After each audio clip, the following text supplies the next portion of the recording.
নতুন একটা ভিডিও নিয়ে চলে এলাম। ভিডিওটা দেখতে থাকুন, খুবই ভালো লাগবে। এই দেখুন, খুব সুন্দর সতেজ খেসারির শাক, আমাদের জমিরই খেসারির শাক তুলে নিয়ে এসে সুন্দরভাবে কাটা হচ্ছে। দেখুন কিভাবে কাটা হচ্ছে শাকটা। হাতের ভিতরে নিয়ে এর মধ্যে লঙ্কাও নিয়ে নিয়েছে, লঙ্কা সমেত খুব কুচি কুচি করে কেটে নিচ্ছে।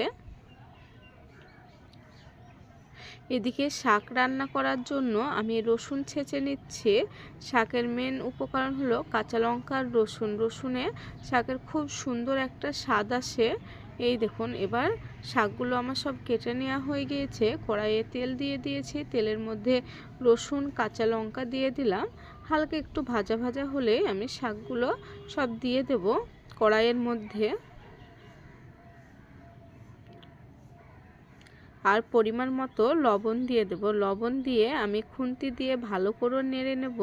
দেখুন কতটা শাক মনে হচ্ছে না? নাড়তে নাড়তে খুবই অল্প হয়ে যাবে। এই দেখুন কমে আসছে, কতটা হয়ে গেল শাকগুলো। এবার এর মধ্যে আমি ভাতের যে মাড়টা ছিল সেই মাড় দিয়ে দিলাম অল্প করে, আর চালের গুঁড়ো দিয়ে এবার একটি ঘুটুনির সাহায্যে আমি ভালো করে ঘুটে নেব।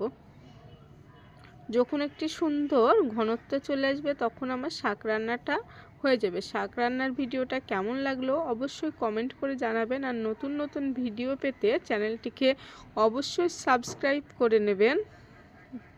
ভিডিওটা দেখার জন্য আপনাদের অসংখ্য ধন্যবাদ।